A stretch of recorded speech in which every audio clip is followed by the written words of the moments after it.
साथियों, आप और हम सब जानते हैं कि आज प्रदेश के अंदर जिस प्रकार से बिहारवासी अपने आप को असहाय और बिना किसी उम्मीद के देख रहे हैं, प्रदेश के अंदर जो नौयुवक साथी है, पढ़ा लिखा साथी है, नौयुवा साथी है, बेरोजगार अपने आप को महसूस कर रहा है, लेकिन आने वाले दिनों में उसे एक भी ऐसी संभावनाएं नजर नहीं आ रही जिसके चलते हुए उसे आशा और उम्मीद हो कि अपने माँ बाप की कड़ी कमाई के चलते हुए जो अध्ययन, जो शिक्षा उसने प्राप्त की, उसके चलते हुए वह अपने परिवार को, अपने माँ बाप को किसी नौकरी के सहारे कोई मदद कर पाए। बेरोजगारी आपने देखा कि चरम सीमा पर है, दूसरी तरफ महंगाई चरम सीमा पर है।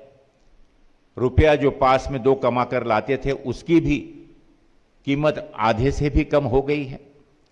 और ऐसे अवसर पर अगर इस प्रकार का लोगों की भावना का मजाक अगर उड़ाया जाता है तो ये वाकई में निंदनीय है, उसकी हम घोर निंदा करते हैं।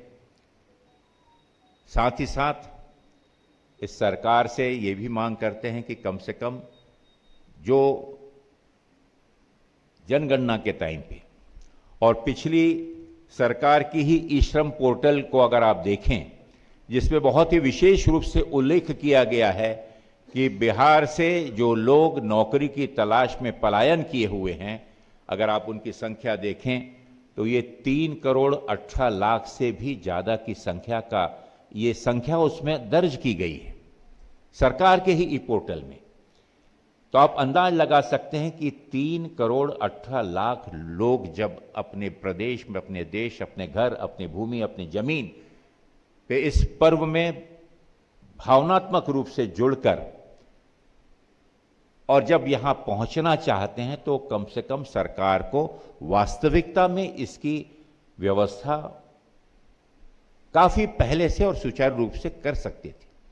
लेकिन जैसा कि आप जानते हैं कि पूरे प्रदेश के अंदर ही नहीं बल्कि जिसे डबल इंजन सरकार और ट्रिपल इंजन सरकार का नारा बार बार इस देश के गृह मंत्री और प्रधानमंत्री देते हैं, इस देश के प्रदेश के मुख्यमंत्री वाहवाही लूटने के लिए कई चीजों की गिनती गिनाते हैं, लेकिन जमीन पर एक भी ऐसी कोई उपलब्धि नजर नहीं आती जिससे इन श्रद्धालुओं को किसी प्रकार की राहत मिले। तो आज हम यही कह सकते हैं कि ये भारतीय जनता पार्टी, माननीय नीतीश जी की सरकार, नीतीश जी बिहार वासियों का सम्मान करें, उन्हें जिस प्रकार से दूसरे दर्जे और तीसरे दर्जे का नागरिक समझकर उनका मजाक उड़ाया जा रहा है वो बंद करें और इस प्रकार के पर्व को राजनीतिकरण ना करते हुए वास्तविकता में श्रद्धालुओं को, लोगों को घर पहुंचने में जो मौलिक सुविधाएं हैं वो उपलब्ध कराएं।